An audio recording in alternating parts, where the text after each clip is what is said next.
പിന്നീട് വരുന്നത് പ്രശ്നം വരുന്നത് ആ ടൈമിന് സ്കൂളിൽ ഓണപ്പരീക്ഷയായിരുന്നു. അതുപോലെ തന്നെ ഒരു മാസം എന്തായാലും ലീവ് എടുക്കേണ്ടി വരും. അപ്പോൾ ഈ കാര്യം ഞാൻ സ്കൂളിൽ അവതരിപ്പിക്കാൻ എനിക്കൊരു പേടിയുണ്ടായിരുന്നു. ചെറിയൊരു മഴക്കോട് പോലെ ഉണ്ടെങ്കിലും മഴയൊന്നുമില്ല, തണുപ്പുണ്ടോ വെച്ചാൽ തണുപ്പുമില്ല. ഒരു 10-12 മണിക്കൂർ ഒക്കെ പക്ക ഓഫ് റോഡിങ് തന്നെയായിരുന്നു ജീപ്പിൽ കൂടെ പോകുന്നത്. ഒരു ചെറിയൊരു കാട് പോലത്തെ ഏരിയ കൂടെ ആയിരുന്നു, ഇറക്കവും കയറ്റമൊക്കെ ഒരു കാട് പോലത്തെ ഏരിയ. നല്ല അട്ടയുണ്ടായിരുന്നു. ഞങ്ങളുടെ ടീംമേറ്റ്സ് എല്ലാവരും അട്ട കടിച്ച്. അപ്പോൾ അവിടെ നിന്നാണ് ഞങ്ങൾക്ക് കാര്യം മനസ്സിലാകുന്നത്, നാംച്ച കഴിഞ്ഞ് ഞങ്ങോട്ടേക്ക് റേഞ്ച് ഉണ്ടാവില്ല. കുറച്ച് മുന്നേ ഞങ്ങൾ എത്തിയപ്പോഴാണ് അറിയുന്നത് മഴയൊക്കെ കാരണം ലാൻഡ് സ്ലൈഡ് വന്ന് അവിടെ എത്തുന്ന സ്ഥലം.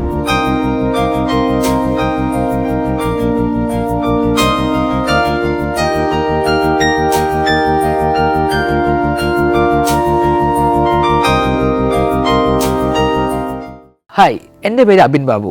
എൻ്റെ വീട് വരുന്നത് കോഴിക്കോടാണ്. 2025 ഓഗസ്റ്റ് മാസം നേപ്പാളിൽ മൗണ്ട് എവറസ്റ്റ് ബേസ് ക്യാമ്പിലോട്ട് നടത്തിയ ഒരു യാത്രയെക്കുറിച്ചാണ് ഞാൻ ഇവിടെ പറയാൻ പോകുന്നത്. 2025 ഏപ്രിൽ മെയ് മാസങ്ങളിൽ ഞാൻ ഇന്ത്യയിലെ 20 സംസ്ഥാനങ്ങളും നേപ്പാളിൽ തന്നെയുള്ള അന്നപൂർണ്ണ ബേസ് ക്യാമ്പിൽ ഞാൻ ട്രക്കും രാത്രി നടത്തിയിട്ടുണ്ടായിരുന്നു. അപ്പോൾ അതൊക്കെ കഴിഞ്ഞ് ഞാൻ വീട്ടിലെത്തി ന്യൂ ഇന്ത്യൻ എക്സ്പ്രസ് പത്രത്തിൽ എൻ്റെ ഒരു വാർത്ത വന്ന് ഇംഗ്ലീഷിൽ ഡ്രീമിങ് ഫോർ എവറസ്റ്റർ എന്ന് പറഞ്ഞിട്ട്. അപ്പോൾ ആ വാർത്ത വന്നതിന് ശേഷം 2 മാസങ്ങൾക്ക് ശേഷം എൻ്റെ ഫോണിൽ ഇൻസ്റ്റാഗ്രാമിൽ ഒരു മെസ്സേജ് വന്ന് നേപ്പാളിലെ ഒരു കമ്പനിയിൽ നിന്ന്, ഒരു ട്രാവൽ ട്രക്കിംഗ് കമ്പനിയിൽ നിന്നൊരു മെസ്സേജ് വന്ന് അവരുടെ അടുത്ത ട്രക്കിങ് എവറസ്റ്റ് ബേസ് ക്യാമ്പിലത്തെ അടുത്ത ട്രക്കിങ് ഓഗസ്റ്റ് മാസം പോകുന്നുണ്ട്, അതിന് വരാൻ താല്പര്യമുണ്ടോ ചോദിച്ചായിരുന്നു അതിൻ്റെ മെസ്സേജ് വന്നത്. ആ ടൈമിനാണെങ്കിൽ എൻ്റെ കയ്യിൽ 10 പൈസ എടുക്കാണ്ടായിരുന്നില്ല ഇങ്ങനത്തെ ട്രക്കിന് പോകാനൊക്കെ. എന്താണേലും മെസ്സേജ് അയച്ചാൽ റിപ്ലൈ കൊടുക്കാമെന്ന് വിചാരിച്ച് ഞാൻ മെസ്സേജും ഞങ്ങൾ അങ്ങോട്ടും ഇങ്ങോട്ടും ചാറ്റൊക്കെ ചെയ്യാൻ തുടങ്ങി. അങ്ങനെയാണ് മനസ്സിലായത് അവരെന്നെ ഫ്രീ ആയിട്ട് കൊണ്ടുപോകാൻ വേണ്ടിയാണ് മെസ്സേജ് അയച്ചതെന്ന്. ഞാനാണെങ്കിൽ ഞെട്ടിപ്പോയി. അത്രയും വിലപിടിപ്പല്ല ട്രക്കിങ്ങിന് എന്നെ ഫുൾ ഫ്രീ ആയിട്ട് കൊണ്ടുപോകാമെന്ന് പറഞ്ഞിട്ട്. അതാണെങ്കിൽ ഓഗസ്റ്റ് മാസം ഇൻഡിപെൻഡൻസ് ഡേൻ്റെ അന്ന് അവിടെ എത്തുന്ന രീതിയിലും. ആ ഒരു മൊമെൻ്റ് എന്ന് പറയുമ്പോൾ എനിക്ക് ഭയങ്കര സന്തോഷമുള്ള മൊമെൻ്റ് തന്നെയായിരുന്നു. പക്ഷേ നേപ്പാളിൽ വരെ എത്താനുള്ള ചിലവും പിന്നെ സമയവും എനിക്ക് തീരെ ഉണ്ടായിരുന്നില്ല. പിന്നെ ഞാൻ ഈ കാര്യം വീട്ടിൽ പറഞ്ഞപ്പോഴും പപ്പയും അമ്മയൊക്കെ ഭയങ്കര സപ്പോർട്ട് തന്നെയായിരുന്നു. ഞാൻ അവരുടെയൊക്കെ ഈ എവറസ്റ്റ് ബേസ് ക്യാമ്പ് ട്രക്കിനെ കുറിച്ച് ഞാൻ കുറേ നാളുകൾക്ക് മുന്നേ പറയുന്നുണ്ടായിരുന്നു. എൻ്റെ ഒരു വലിയ ആഗ്രഹം കൂടിയായിരുന്നു 18 വയസ്സാവുന്നതിന് മുന്നേ എവറസ്റ്റ് ബേസ് ക്യാമ്പിൽ പോകണം എന്നുള്ളത്. അങ്ങനെ ഇരിക്കെ പപ്പയുടെ കുറച്ച് ഫ്രണ്ട്സ് എല്ലാവരും കൂടി എന്നെ ഹെൽപ്പ് ചെയ്തു. കുറേ ഫണ്ടൊക്കെ തന്ന് അവിടെ വരെ പോകാനുള്ള ചിലവും പിന്നെ ട്രക്കിങ്ങിന് വേണ്ടി വാങ്ങേണ്ട സാധനങ്ങളും ഒക്കെ വാങ്ങാൻ വേണ്ടി പപ്പയുടെ ഫ്രണ്ട്സൊക്കെ നല്ലപോലെ സഹായിച്ചു എന്നെ. പിന്നീട് വരുന്നത് പ്രശ്നം വരുന്നത് ആ ടൈമിന് സ്കൂളിൽ ഓണപ്പരീക്ഷയായിരുന്നു. അതുപോലെ തന്നെ ഒരു മാസം എന്തായാലും ലീവ് എടുക്കേണ്ടി വരും. അപ്പോൾ ഈ കാര്യം ഞാൻ സ്കൂളിൽ അവതരിപ്പിക്കാൻ എനിക്കൊരു പേടിയുണ്ടായിരുന്നു. കാരണം ഇത്രയും ലീവ് എനിക്ക് ഓൾറെഡി ഉണ്ട്. അപ്പോൾ ഈ ട്രക്കിന് വേണ്ടി ലീവ് എടുക്കാൻ സ്കൂൾ സമ്മതിക്കുമോ എന്നൊരു സംശയം ഉണ്ടായിരുന്നു എനിക്ക്. എന്നാൽ പോലും ഞാൻ സ്കൂളിൽ ഈ കാര്യം അവതരിപ്പിച്ചു. അവർ പൂർണ്ണ മനസ്സോടെ സമ്മതിക്കുകയും ചെയ്ത്. ഈ ഒരു പ്രായത്തിൽ എനിക്ക് ഇത്രയും വലിയ അവസരം ആയതുകൊണ്ട് തന്നെ സ്കൂളുകാർ എന്നോട് പൊക്കോളാമെന്ന് പറഞ്ഞ്. ഓണപ്പരീക്ഷ പോലും എനിക്ക് എഴുതാൻ പറ്റിയിട്ടുണ്ടായിരുന്നില്ല ഈ ഒരു ട്രക്ക് കാരണം. പക്ഷേ ഞാൻ ഹാപ്പി തന്നെയായിരുന്നു. അങ്ങനെ ഞാൻ ട്രക്കിങ്ങിന് വേണ്ടി ഒരുങ്ങിക്കൊണ്ടിരിക്കുകയായിരുന്നു. എനിക്ക് ടൈം ഇല്ലാത്തതുകൊണ്ട് തന്നെ ഫിസിക്കലി അങ്ങനെ പ്രാക്ടീസ് ചെയ്യാൻ എനിക്ക് ടൈം ഉണ്ടായിരുന്നില്ല. ട്രക്കിങ്ങിന് വേണ്ടി ഞാൻ മെയിനായിട്ട് കരുതിയ സാധനങ്ങൾ വരുന്നത് നമ്മുടെ നാടൻ കടലമുട്ടായും ഡ്രൈ ഫ്രൂട്ട്സും മുസൂലിയും പിന്നെ ഡാർക്ക് ചോക്ലേറ്റും ആയിരുന്നു. പിന്നീട് ബാക്കിയുള്ള സാധനങ്ങളൊക്കെ നേപ്പാളിൽ നിന്ന് മേടിക്കാൻ വേണ്ടിയിട്ട് പ്ലാനായിരുന്നു ഞാൻ പോയത്. അവിടെ വിലക്കുറവായതുകൊണ്ട് തന്നെ ടൈമും എനിക്ക് തീരെ ഉണ്ടായിരുന്നില്ല. ഫ്ലൈറ്റ് ടിക്കറ്റും ബുക്ക് ചെയ്യണമായിരുന്നു. അപ്പോൾ ഫ്ലൈറ്റ് ടിക്കറ്റ് നാട്ടിൽ നിന്ന് നോക്കുമ്പോൾ ഭയങ്കര റേറ്റ്.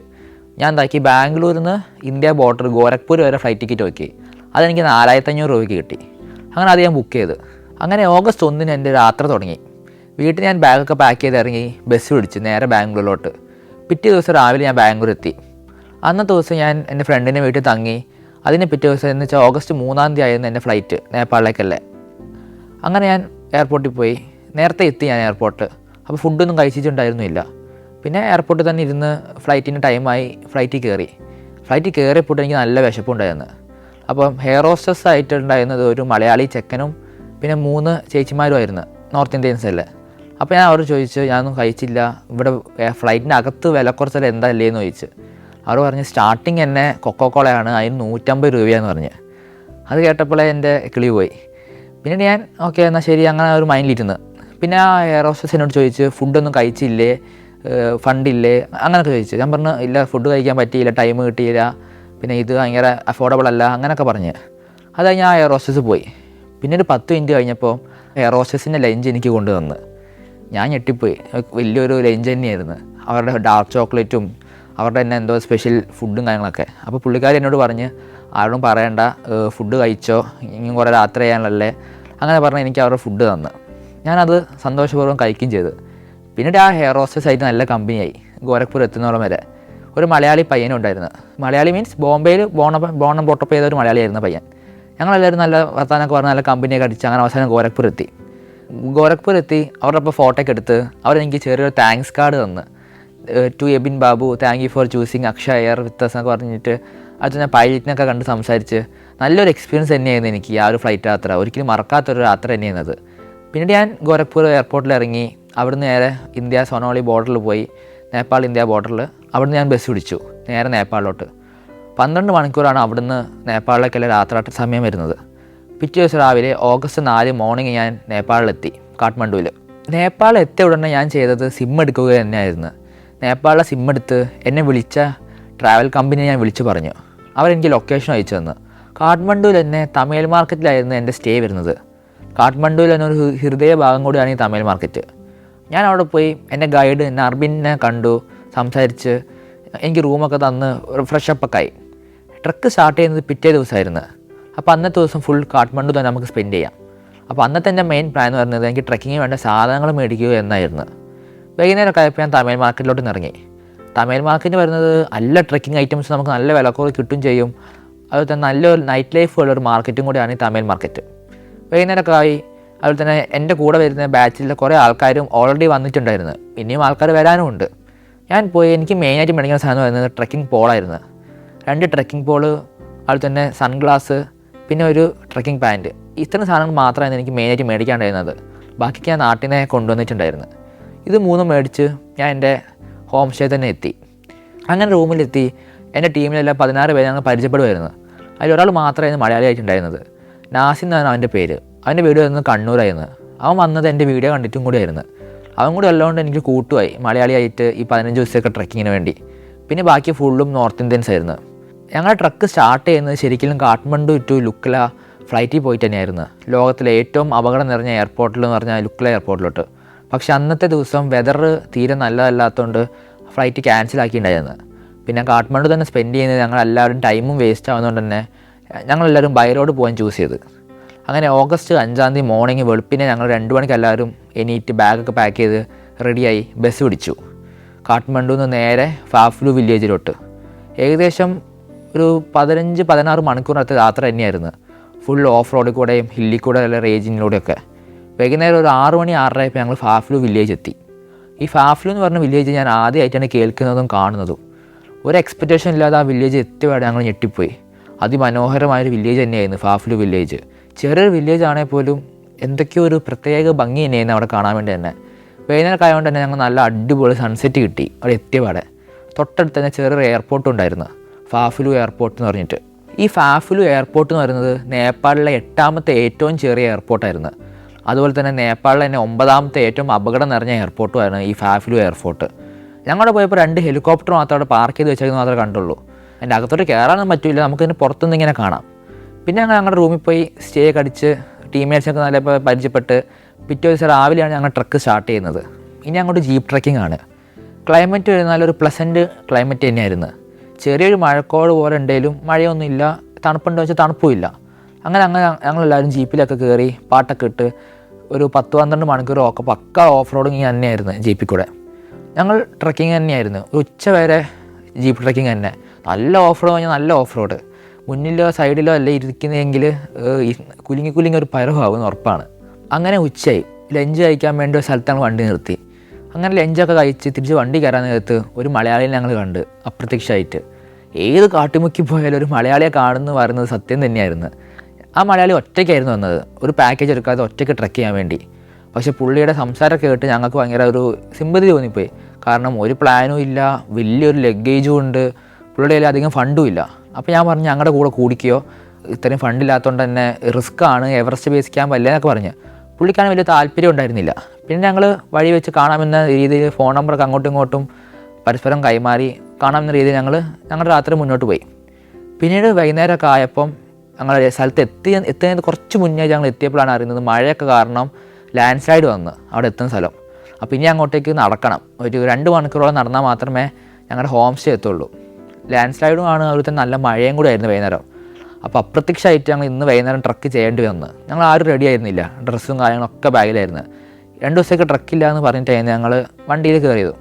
പിന്നെ എല്ലാവരും ബാഗൊക്കെ എടുത്ത് റെയിൻ കോട്ടൊക്കെ ഇട്ട് മഴയൊക്കെ ട്രക്ക് സ്റ്റാർട്ട് ചെയ്ത് പോകുന്നത് ഒരു ചെറിയൊരു കാട് പോലത്തെ ഏരിയ കൂടെ ആയിരുന്നു. ഇറക്കവും കയറ്റമൊക്കെ ഒരു കാട് പോലത്തെ ഏരിയ.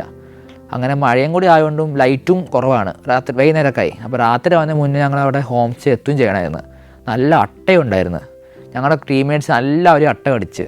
അങ്ങനെ അവസാനം ഞങ്ങൾ രാത്രി 7 മണിയൊക്കെ ആയപ്പം ഹോം സ്റ്റേ എത്തി. ഞാനൊക്കെ എൻ്റെ റെയിൻ കോട്ട് ഊരി നോക്കുമ്പോൾ മേല് ഫുള്ളും അട്ട, കയ്യിലും കാലിലൊക്കെ അട്ട.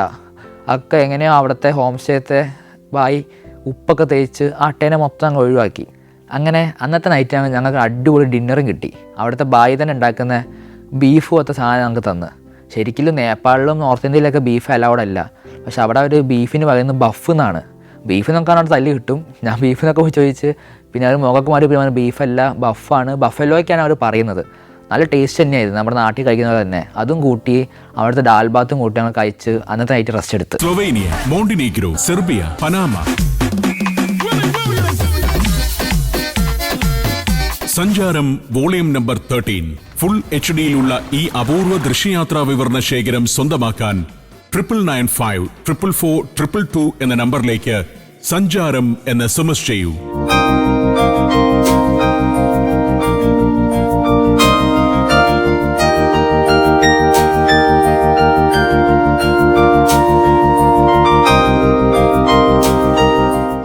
അങ്ങനെ ഡേ 3 ആയി. ട്രക്ക് തുടങ്ങിയ ശേഷം ഡേ 3. 2 ദിവസം ഞങ്ങൾ വണ്ടി തന്നെയായിരുന്നു. അപ്പോൾ 3-ാം ദിവസമാണ് ഞങ്ങൾ ഒഫീഷ്യലി ഫുള്ളി നടന്ന് ട്രക്ക് ചെയ്യാൻ പോകുന്നത്.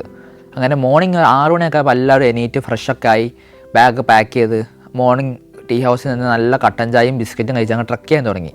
ഫസ്റ്റിൽ തന്നെ ഞങ്ങൾ ട്രക്ക് ചെയ്യുന്നത് ചെറിയൊരു ഫോറസ്റ്റ് പോലത്തെ ഏരിയ കൂടെ തന്നെയായിരുന്നു. മോർണിംഗ് ആയതുകൊണ്ട് തന്നെ ഫുഡും ഞങ്ങൾ അങ്ങനെ കഴിച്ചിട്ടുണ്ടായിരുന്നില്ല. ബ്രേക്ക്ഫാസ്റ്റ് ചായയും ബിസ്ക്കറ്റ് മാത്രമായിരുന്നു കഴിച്ചത്. അപ്പോൾ എനർജിയും കുറവായിരുന്നു. അങ്ങനെ ഞങ്ങൾ ട്രക്ക് ചെയ്ത് എല്ലാവരും പയ്യെ ട്രക്ക് ചെയ്ത് പോകുമായിരുന്നു. ചെറിയൊരു ഹാങ്ങിങ് ബ്രിഡ്ജൊക്കെ കണ്ട് ഒരു ചെറിയ ഫോറസ്റ്റൊക്കെ കണ്ട് ഞങ്ങൾ അടുത്ത വില്ലേജ് എത്തി. ഫാഗ്ഡിങ് എന്നായിരുന്നു വില്ലേജിൻ്റെ പേര്. അവിടെ നിന്നായിരുന്നു ഞങ്ങളുടെ ബ്രേക്ക്ഫാസ്റ്റും കഴിക്കുന്നത്. അവിടെ ഒരു അമേരിക്കൻ നേപ്പാളിയുടെ ഹോം സ്റ്റേയിലായിരുന്നു ഞങ്ങളുടെ ബ്രേക്ക്ഫാസ്റ്റ്. ഒരു അടിപൊളി ഹോം സ്റ്റേ തന്നെയായിരുന്നു അത്.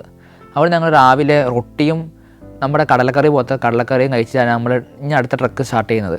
അങ്ങനെ ട്രക്കിങ് അങ്ങ് തുടങ്ങി. പോകുന്ന വഴിക്ക് വില്ലേജുകളിലെ ആൾക്കാരെ കാണാം, നല്ല നല്ല ക്ലൈമറ്റ് കാണാം, പൂക്കൾ കാണാം. അങ്ങനെ വൈകുന്നേരം ആയപ്പോൾ മോഞ്ചോ എന്ന് പറഞ്ഞ വില്ലേജ് ഞങ്ങൾ എത്തി. അവിടെ എത്തി ഞങ്ങൾ ചെക്ക് ഇൻ ചെയ്ത് ബാഗൊക്കെ എടുത്ത് റൂമൊക്കെ വെച്ച് വൈഫൈ ഒക്കെ കണക്ട് ചെയ്ത് ഫോണൊക്കെ കളിച്ചിരിക്കുകയാണ്. ഞാനും പിന്നെ മലയച്ചക്കനും ഏറ്റവും ഫ്രണ്ടിൽ നിന്നാണ് ഞങ്ങൾ നേരത്തെ എത്തി. ഞങ്ങൾ ബാക്കി ടീംമേറ്റ്സൊക്കെ ബാക്കിൽ വന്നുകൊണ്ടിരിക്കുകയായിരുന്നു.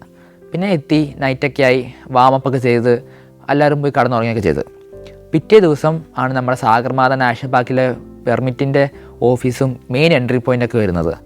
അങ്ങനെ ഞങ്ങൾ അവിടെ എത്തി. മോർണിംഗ് സാഗർമാത എൻട്രി പാർക്കിനവിടെ തന്നെ ഒരു 3 മണിക്കൂർ നമ്മൾ ലാഗ് അടിക്കേണ്ടി വന്നു. കാരണം ഇത്രയും പേരെല്ലാം കൊണ്ടും പെർമിറ്റ് കിട്ടാൻ വേണ്ടി ലാഗൊക്കെ അടിച്ച് അവിടെ തന്നെ നേപ്പാളി ആർമിക്കാരായിട്ട് ഞങ്ങൾ സംസാരിച്ച് കമ്പനിയൊക്കെ അടിച്ച് ഞങ്ങൾ അവിടുന്ന് ഉച്ചയല്ല ഒരു 11-10 ആയപ്പോൾ ഞങ്ങൾ ട്രക്കിങ് വീണ്ടും തുടങ്ങി. അടുത്ത നമ്മുടെ സ്റ്റോപ്പ് എന്ന് പറയുന്നത് നാംചെ ബസാറായിരുന്നു. ഈ പറയുന്ന സാഗർമാത നാഷണൽ പാർക്കിൽ നിന്ന് നാംചെ ബസാറിലോട്ട് 6 കിലോമീറ്ററാണ് ഡിസ്റ്റൻസ് വരുന്നത്. 6 കിലോമീറ്റർ എന്ന് പറയുമ്പം ഒരു മല ഇറങ്ങി കയറുകയാണ് ചെയ്യേണ്ടത്. ഞങ്ങൾ അങ്ങനെ സാധാരണ ട്രക്കിങ് ചെയ്തു. ഒരു ഹാങ്ങിങ് ബ്രിഡ്ജ് ഉണ്ടായിരുന്നു, ആ ഹാങ്ങിങ് ബ്രിഡ്ജ് ക്രോസ് ചെയ്തു. രണ്ടാമതൊരു ഹാങ്ങിങ് ബ്രിഡ്ജ് ഉണ്ടായിരുന്നു, അതും ക്രോസ് ചെയ്ത് പിന്നെ ഒരു വലിയൊരു കയറ്റം കണ്ട് ആ കയറ്റമൊക്കെ കയറി പോകുന്ന വഴിക്ക് തന്നെ അവിടെ ഒരു ബങ് ജമ്പിങ്ങിൻ്റെ ഒരു സ്പോട്ടും കണ്ട്. നോക്കുമ്പോൾ 300 നേപ്പാളി കാണുന്നത്, ഭയങ്കര ബഡ്ജറ്റ് ഫ്രണ്ട്ലി. അത് പോയി നോക്കുമ്പം അതെന്തോ ആരോ അപകടത്തിൽപ്പെട്ട് മരിച്ചെന്ന പേരിൽ അത് ക്ലോസും ചെയ്തേക്കായിരുന്നു. പിന്നെ അതൊക്കെ കണ്ട് ഞങ്ങൾ അങ്ങനെ ട്രക്കിങ് എത്തി. അവസാനം ഞങ്ങൾ നാംചെ ബസാർ എത്തി. നാംചെ ബസാർ എത്തുന്ന തൊട്ട് മുന്നേ ഒരു ചെക്ക് പോസ്റ്റ് ഉണ്ടായിരുന്നു. ഞങ്ങൾ ആദ്യം എത്തിയതുകൊണ്ട് ഞങ്ങളുടെ കയ്യിൽ പെർമിറ്റ് ഒന്നുമില്ല. ഞങ്ങളുടെ ഗൈഡിൻ്റെ കയ്യിലായിരുന്നു പെർമിറ്റൊക്കെ. പിന്നെ ഞങ്ങൾ അവിടെ 1/2 മണിക്കൂർ വെയിറ്റ് ചെയ്ത് ഞങ്ങളുടെ ഗൈഡ് വന്ന് പെർമിറ്റൊക്കെ കാണിച്ച് ചെക്ക് പോസ്റ്റ് കാണിച്ച് ഞങ്ങൾ നാംചെ ബസാർ എത്തി. നാംചെ ബസാർ എത്തിയപ്പോൾ ഫുള്ള് ഒരു ക്ലോസ് ആയി കിടക്കുന്നത്, ഒരാളില്ല, അനക്കമില്ല. ഒന്നാമത് സീസൺ ടൈം ആയിരുന്നില്ല, ഓഗസ്റ്റ് മാസം ആയതുകൊണ്ട് തന്നെ. സെപ്റ്റംബർ ഒക്ടോബറൊക്കെയാണ് മെയിൻ സീസൺ വരുന്നത് എവറസ്റ്റ് ബേസ് ക്യാമ്പ്. പിന്നെയാണ് മനസ്സിലായത് നാംചെ ബസാർ എന്തോ ഒരു അവിടുത്തെ വില്ലേജുകാരുടെ ഒരു ഉത്സവം പോലത്തെ പരിപാടി നടക്കുന്നുണ്ടെന്ന്. പിന്നെ ഞങ്ങൾ അത് പോയി കണ്ട് അവിടെ ഫാൻ്റെയും ബിസ്ക്കറ്റൊക്കെ കൊടുക്കുന്നുണ്ടായിരുന്നു. അവിടെയൊക്കെ ഫാൻ്റയ്ക്കും ബിസ്ക്കറ്റിനൊക്കെ നല്ല വിലയാണ് വരുന്നത്. ഫ്രീ ആയിട്ട് കിട്ടുന്നതുകൊണ്ട് ഞങ്ങൾക്ക് പോയി കഴിച്ചു. ഞാനും എൻ്റെ കൂടെയുള്ള മലയാളി പയ്യനും പിന്നെ കഴിച്ച് ഞങ്ങളുടെ ഹോം സ്റ്റേ പോയി നാംചെ ബസാറിൽ. അപ്പോൾ ശരിക്കും 2 ദിവസം നാംചെ ബസാറിൽ ഹോൾട്ട് ചെയ്യണം നമ്മുടെ ബോഡി അക്ലമറ്റൈസേഷൻ ആവാൻ വേണ്ടി. പക്ഷെ ഞങ്ങൾക്ക് ടൈം ഇല്ലാത്തതുകൊണ്ട് ഞങ്ങളുടെ ഗൈഡ് പറഞ്ഞു ഇവിടെ നമ്മൾ ഹോൾട്ട് ചെയ്യുന്നില്ല, നമ്മൾ ഫെറീച്ചെ പറഞ്ഞ സ്പോട്ടുണ്ട്, അവിടെയാണ് നമ്മൾ ഹോൾട്ട് ചെയ്യുന്നതെന്ന്. പിന്നീട് അന്നത്തെ വൈകുന്നേരം കുറേ സമയം ഉണ്ടായി. ഞങ്ങൾ ഉച്ചയാകുമ്പോഴാണ് നാംചെ ബസാർ എത്തിയത്. പിന്നെ അന്നത്തെ വൈകുന്നേരം ഒക്കെ ഞങ്ങളൊന്ന് തൊട്ടടുത്തുള്ള മൊണാസ്ട്രിയും ഒരു ഹെലിപ്പാഡും ആ വില്ലേജൊക്കെ ഞങ്ങൾ കണ്ടു കറങ്ങി. അതുപോലെ തന്നെ ട്രക്കിങ്ങിന് വേണ്ട എല്ലാ സാധനങ്ങളും മേടിക്കാൻ ലാസ്റ്റ് പോയിൻറ്റും കൂടിയാണ് ഈ നാംചെ ബസാർ. പക്ഷേ നല്ല റേറ്റും കാര്യങ്ങളും ഉണ്ടാവുകയും ചെയ്തിട്ടുണ്ട്. അങ്ങനെ നാംചെ ബസാറിൽ നിന്ന് ഞങ്ങൾ അടുത്ത സ്പോട്ടിലോട്ട് ട്രക്ക് ചെയ്യാൻ പോവാണ്. അപ്പോൾ അവിടെ നിന്നാണ് ഞങ്ങൾക്ക് കാര്യം മനസ്സിലാവുന്നത്. നാംചെ കഴിഞ്ഞ് ഇനി അങ്ങോട്ടേക്ക് റേഞ്ച് ഉണ്ടാവില്ല സിമ്മിന്. അതുപോലെ തന്നെ ഹോം സ്റ്റേ ആണെങ്കിൽ വൈഫൈ ഉണ്ടാവില്ല. വൈഫൈ കാർഡ് മാത്രമാണ് ഇനി അങ്ങോട്ട് കിട്ടുക.